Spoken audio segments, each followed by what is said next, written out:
Al, what antique tractor we got on tap this week? Well, John, we haven't been to the Big Sky country for a little while. A special thanks goes out to the Central Montana Five-Wheelers Club in Lewistown, Montana.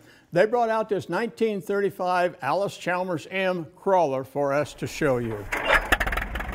This is my M Allis-Chalmers Crawler tractor. It's a 35. My dad owned one like this when I was just a small child, and that's the reason I gathered this one up and restored it, just because that's one like Dad had.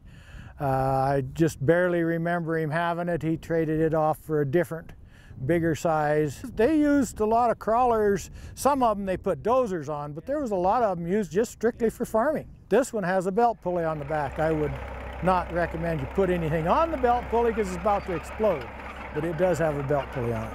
In order to keep them from jumping out of gear, they actually went into the rail and then came around and they locked the gear shift into a certain position.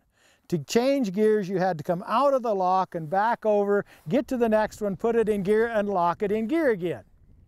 That was one of the oddities. They had to do something to keep it from jumping out of gear. That's what they did at that time. I had the engine apart, rails and tracks, idlers, sprockets, final drives, both of them were apart.